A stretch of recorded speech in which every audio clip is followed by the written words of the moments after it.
Jar Jar Binks of the Gungans and Queen Amidala of the Naboo stood together at a window that ran floor to ceiling in the Queen's chambers, looking out at the gleaming spires of Coruscant. An odd pairing at best, the Queen regal and composed, the Gungan awkward and jittery.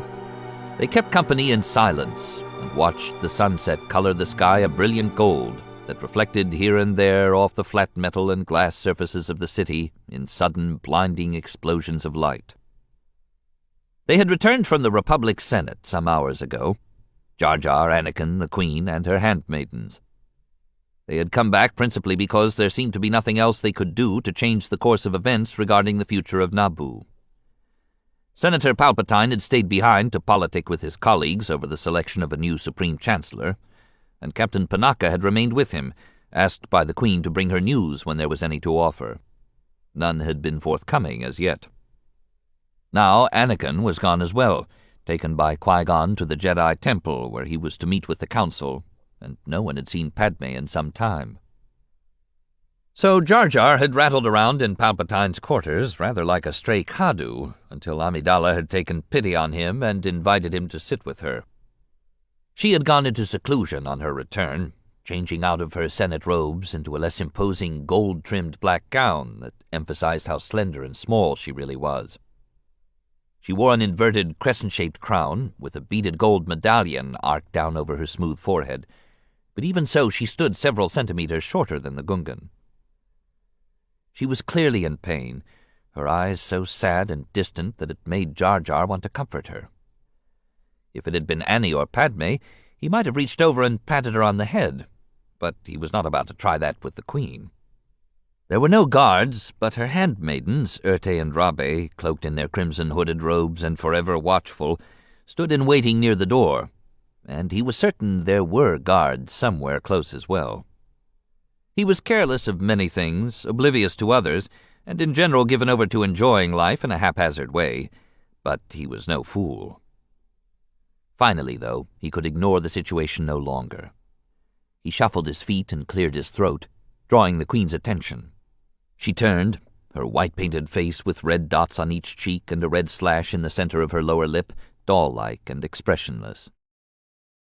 "Me wonder sometimes why the gods invent pain," he offered sympathetically. Amidala's cool gaze was steady and clear. "To motivate us, I imagine."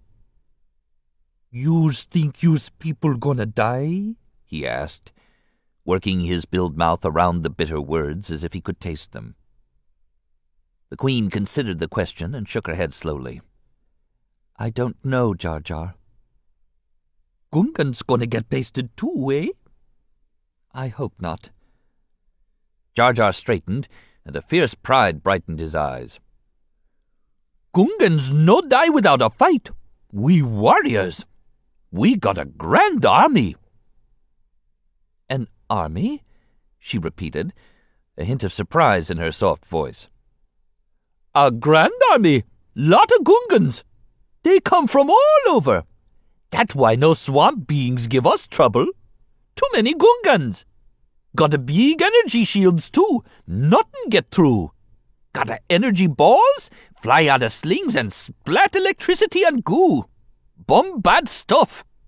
Gungans no ever give up to mechaniques or anyone." He paused, shrugged uncomfortably. "That why Naboo no like us, maybe." She was studying him closely now, her detached gaze replaced by something more intense, as if she were turning an unexpected thought over in her mind.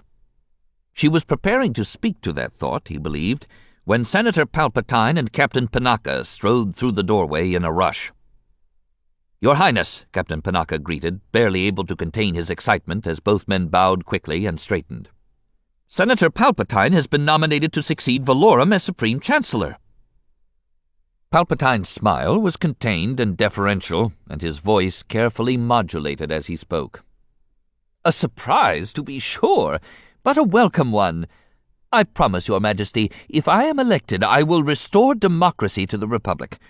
I will put an end to the corruption that has plagued the Senate. The Trade Federation will lose its influence over the bureaucrats, and our people will be freed from the tyranny of this unlawful and onerous invasion." Who else has been nominated? Amidala asked abruptly, cutting him short. Bail Antilles of Alderaan and Axmo of Malastair, Panaka told her, avoiding Palpatine's eyes. The senator was quick to recover from the unexpected interruption of his speech. Your Majesty, I feel confident that our situation will generate strong support for us when the voting takes place tomorrow. He paused meaningfully. I will be Chancellor, I promise you. The Queen did not look impressed. She moved past Jar Jar to the window and stared out at the lights of the city as they brightened with the fading of the sunset. I fear by the time you have taken control of the bureaucrats, Senator, there will be nothing left of our cities, our people, or our way of life to salvage. Palpatine looked taken aback. I understand your concern, Your Majesty.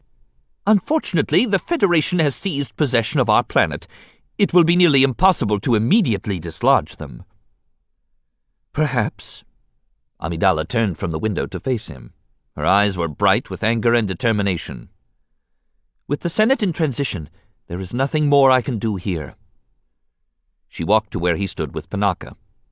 Senator, this is your arena. I must return now to mine. I have decided to go back to Naboo. My place is with my people. Go back? Palpatine was aghast, his pale face stricken. Panaka looked quickly from one to the other. But, Your Majesty, be realistic. You will be in great danger. They will force you to sign the treaty. The Queen was calm and composed. I will sign no treaty. My fate will be no different from that of my people. She turned to Panaka. Captain! Panaka snapped to attention. Yes, Your Highness. Ready my ship. Palpatine stepped forward quickly to intercept her. Please, Your Majesty, stay here where it is safe. Amidala's voice was edged with iron. No place is safe if the Senate doesn't condemn this invasion. It is clear to me now that the Republic no longer functions. Her eyes locked on his. If you win the election, Senator, I know you will do everything possible to stop the Federation. I pray you will find a way to restore sanity and compassion to the Republic. She moved past him in a smooth, gliding motion and was out the door, her handmaidens and Panaka at her heels.